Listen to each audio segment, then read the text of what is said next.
Bonjour Émilie, Bonjour Sophie, on se retrouve pour comment une... ça va? Ça va bien, et toi? Ouais, nickel. On continue sur la lancée des vidéos. Je suis contente de te Exactement. revoir. Ouais, moi aussi. Donc on se retrouve sur l'impact de l'arrivée du bébé sur la sexualité, sur le couple et sur la sexualité. Alors moi, effectivement, effectivement, je les reçois plus aussi après la naissance, vers les 6 mois du bébé, ou même 2 ans, vers les 2 ans du bébé, où là, quand même, il y a eu... voilà, ils se sont vraiment écartés l'un de l'autre. Mais je les reçois aussi sur le thème de la sexualité, bien évidemment. Mais peut-être qu'avant, on va parler d'impact sur le couple. Alors comme tu le dis, c'est davantage ton domaine, la sexualité. Moi, on va dire que je reçois l'enfant et après, peut-être que le couple va me parler de choses intimes, mais on va dire que c'est vraiment avec une confiance installée et c'est en second plan, voire en troisième plan. Ça reste encore peut-être assez tabou de parler de sexualité, malheureusement. Toi, tu peux effectivement apporter les éclairages. Moi, je vais te donner un petit exemple. Je vais commencer par ça, Ouais. parce que je pense que c'est le plus courant. J'accompagne beaucoup de couples avec des nourrissons qui ne dorment pas. Ouais. En tout cas, qui mettent du temps à trouver leur rythme de sommeil. Et selon, on va dire, les besoins de sommeil des parents, ça va chez le parent tout de suite venir amener un manque de sommeil et très vite sur ce manque de sommeil de l'irritabilité et de l'émotionnel. Bah, tu le sais, hein, quand on dort pas, on a envie de vite trouver une solution pour dormir. Voilà. Donc, les parents, ils m'emmènent le bébé en me disant il faut qu'il dorme. Il faut qu'il dorme vite parce que là, je suis à cran, j'en peux plus. Donc, c'est toujours très subtil de faire ces séances-là parce que je vais les écouter et comprendre vraiment leur détresse. Et en même temps, je sais aussi que dans le développement du cerveau d'un nourrisson, c'est normal de pas dormir sur une longue durée. Parce que dans le ventre de la mère, bah, il y avait des phases d'éveil et des phases de sommeil qui étaient plutôt courtes aussi.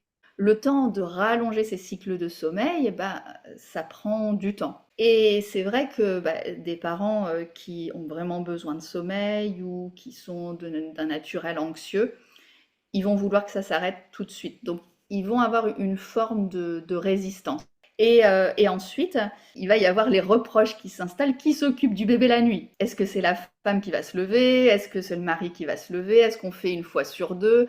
Ah oui, mais bon, s'il y a l'allaitement qui est mis en place, bon bah ça va être la femme tout le temps. Et puis est-ce que même s'il y a allaitement, on peut mettre dans un biberon? Enfin, toutes ces questions, elles vont venir très rapidement pour trouver une solution encore très rapidement.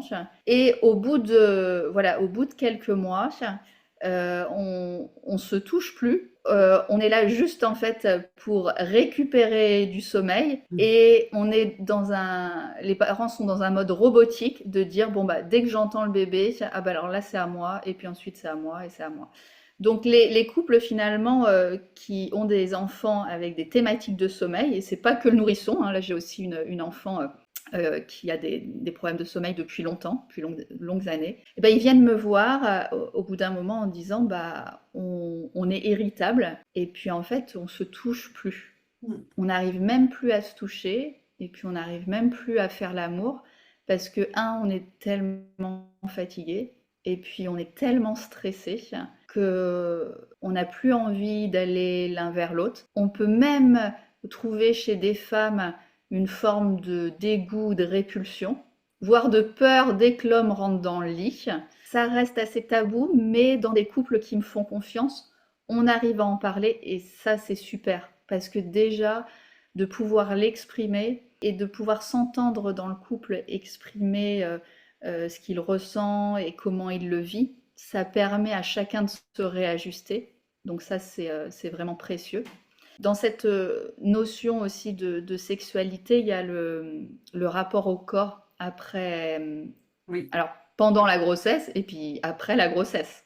Oui, pendant la grossesse, ça va plus être les hommes qui veulent pas forcément toujours toucher leur femme et faire l'amour parce qu'ils ont peur, le bébé, et tout ça, et toutes ces croyances-là, Oui, qui peuvent faire du mal au bébé. oui, Et oui, après la grossesse, ça va être plutôt la femme qui va être fatiguée, effectivement, mais avec tout ce changement hormonal et puis une chute, quoi, enfin le postpartum, tout simplement, qui oui, fait que bah, oui, du coup, ça dépend des femmes, mais il peut y avoir une forte baisse de libido et, comme tu disais, une grande fatigabilité.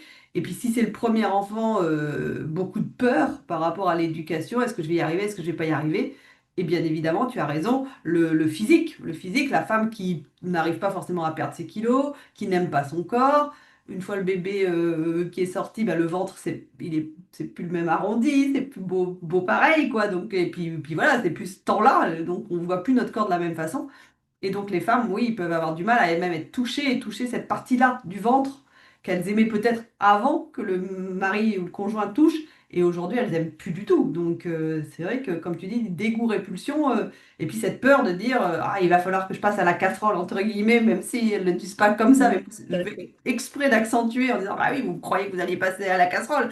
Bah ouais, j'avais un peu peur dès qu'il me touche, pour faire un câlin, direct, j'ai peur que ça devienne sexuel, alors que ça peut être que de la sensualité Mm, en reste. Mais il y a cette barrière-là mm. qui s'installe effectivement après la naissance du bébé, quelques semaines ou quelques mois après. Et j'aimerais aussi ajouter l'homme qui va voir sa femme passer du mode femme à une mère.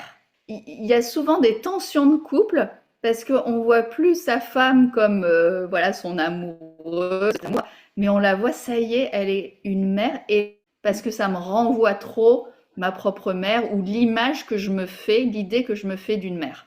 Oui, et puis il y a du coup des hommes qui ont des problèmes du coup rien que d'érection enfin ouais, des problèmes de sexualité ou même d'envie tout simplement. Il y a même de libido. Il y a Oui, pas que la libido féminine qui est touchée, mais de libido qui ont oui. plus envie parce qu'effectivement, soit ils ont vu l'accouchement, alors maintenant on évite, on les met quand même derrière, soit Mm. effectivement ils projettent, comme tu dis, l'image de la mère, donc possiblement de leur mère, et en fonction des relations qu'ils ont eues, bah forcément, voilà, il y a un truc qui fait que, oh, bouh, bah, je Je vais pas y passe aller, plus. c'est bon là, tout de suite.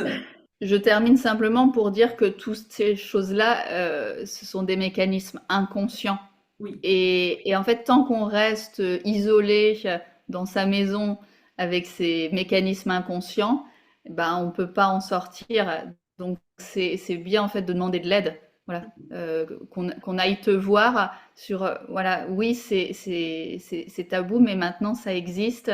Il y a des sexologues qui peuvent aider en quelques Oui, séances, une parole débloquée, une prise de conscience. Et là, ça va déjà mieux. oui, et puis même comme bon, j'ai été aussi formée à l'hypnose comme toi, et donc effectivement, on peut aussi bosser avec l'hypnose sur l'inconscient. Enfin, donc toi, tu le fais aussi, je suppose, de remettre les choses à leur place, entre guillemets. Mais c'était bien de préciser que Tout à fait. c'était des mécanismes inconscients, bien évidemment, que l'homme ne se rend pas compte et ne Oui. prend pas conscience qu'il est dégoûté ou il y a un sentiment de rejet ou par rapport à sa femme. Non, pas du tout. Mais oui, t'as raison, t'as bien raison de préciser que tout ça, c'est inconscient.